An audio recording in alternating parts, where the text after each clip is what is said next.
Hi everyone, and welcome to my first YouTube video. Today we're going to do an unboxing of the Ridgid 4331 Planer. So without further ado, let's get out of the box and see what we got.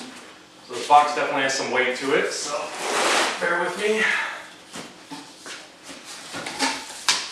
We've got owner's manual. Definitely take a look at that. Top styrofoam.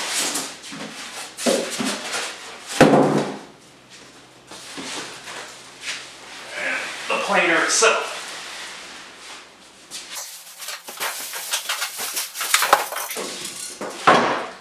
Okay, go ahead and get the plastic off.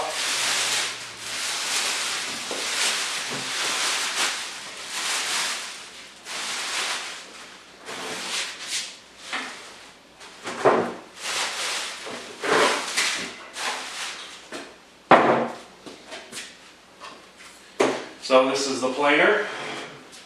So we've got the beds, front and back beds.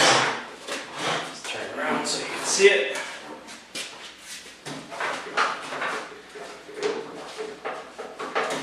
Power cord.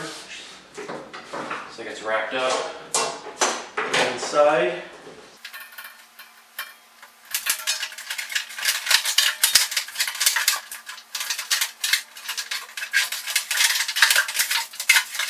Get the power cord out, and put it right here. Set the adjustment handle to the top.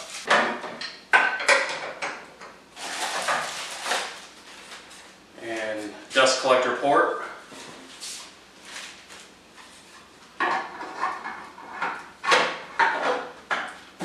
Goes on the back like that, and looks like we have a hex screw that goes in and screws in the handle. So I'll have to grab a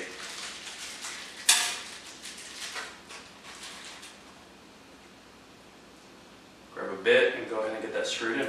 So off camera, I went ahead and got the adjustment handle and the dust shroud installed. There is a tool on the side of the machine, a little hex key.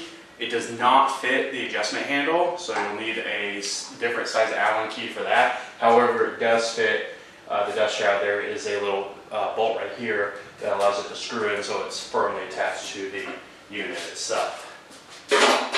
So we're going to go ahead and grab our level and make sure that the planer beds are level with the planer itself.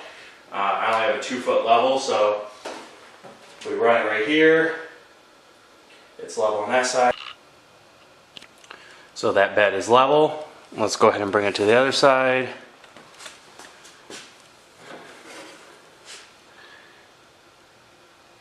And that bed appears to be level as well. Another thing we want to do is we want to make sure that all the bolts that are on the cutter blades are tight, just in case any got loosened during shipping. So we're going to go ahead and take our key that came with the unit and take off the dust shroud.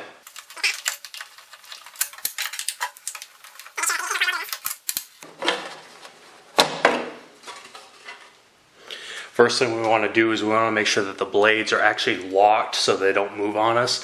So if we go to this gear wheel over here next to the dust port and we turn it until it locks, the blades won't lock the blades will lock in place and it won't move and it won't slip on us.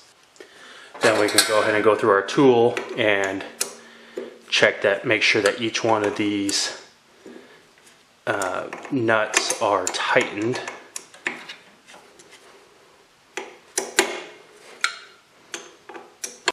And to unlock the blades, there's this little red knob right here. If we push it down, the blades become unlocked and then they can spin freely.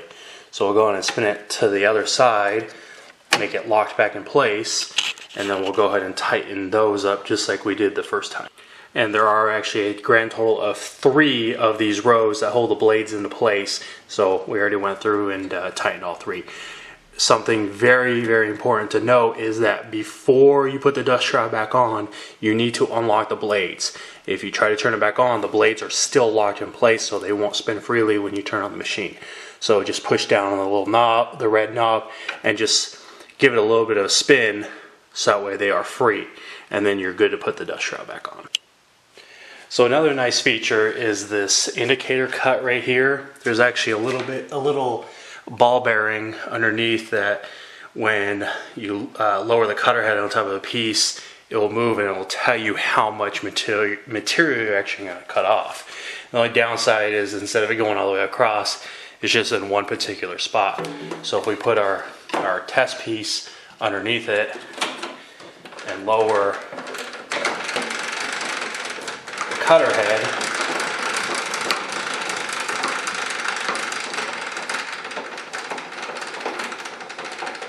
it will tell us how much material is going to be taken off. So we can lock it and then we can slide that material through to cut it off and cut a little bit at a time instead of taking one giant pass at once. Another cool feature on this unit is there's a dial on here on a repeater cut. So right now it's set to 1/8 inch, but if we had thicker material, let's say to 1.25, and we turned it, when we adjust the cutter head, it won't go below 1 1/4 for thicker stock. So if we try to lower the cutter head,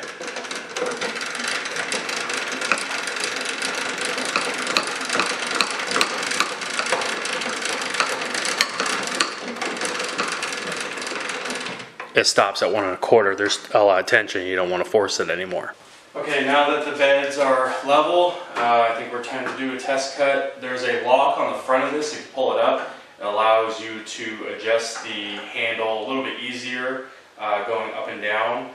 So I've got my test board that we're going to cut right here. Go ahead and bring it down just a bit. About 1/4 of a turn, which should take off about 1/64 of an inch. Let's back that up, get it out, and then turn it back, and lock it.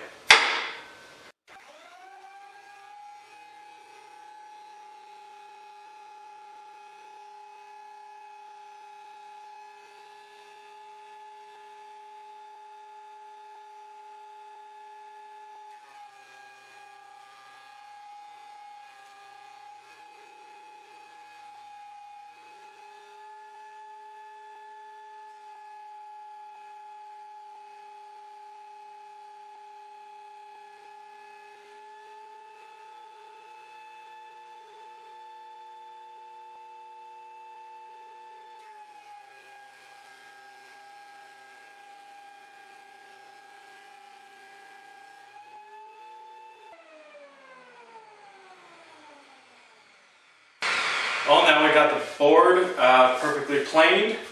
Only had to make a couple micro adjustments to get it to cut a little bit more, but as you probably saw all the dust coming out of the back. Definitely have to hook up a shop vac to this in the future. Thank you for tuning into my video. Like and comment and subscribe, and there will be more videos come out in the future. Thank you.